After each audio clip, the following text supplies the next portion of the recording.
Islamic foundation কর্তৃক শূন্য পদ পূরণের লক্ষ্যে ইসলামিক ফাউন্ডেশন নিয়োগ বিজ্ঞপ্তি ২০২৬ বাংলাদেশের জনপ্রিয় পত্রিকা দৈনিক ইত্তেফাক ও আমার দেশে হতে ১ মে ২০২৬ প্রকাশ হয়েছে।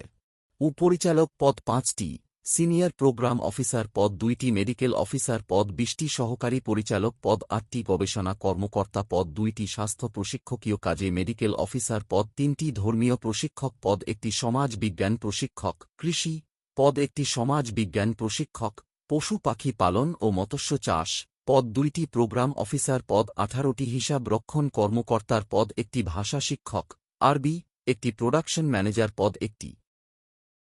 তবে জেনে রাখা ভালো যে ২০২৬ সালের Islamic foundation job circular ২৯ April ২০২৬ জারি করা হয়।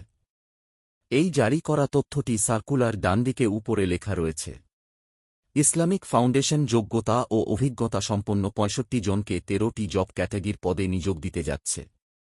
অনলাইনে হ্যাটপস টেলটক কামবোর্ড ওয়েবসাইটে গিয়ে শিক্ষাগত সার্টিফিকেটের তথ্য, জাতীয় পরিচয়পত্রের তথ্য, সাম্প্রতি রঙিন ছবি, পাসপোর্ট সাইজ ফটো, স্বাক্ষরের ছবি দিয়ে আবেদন ফরম অ্যাপ্লিকেশন ফর্ম পূরণ করতে হবে।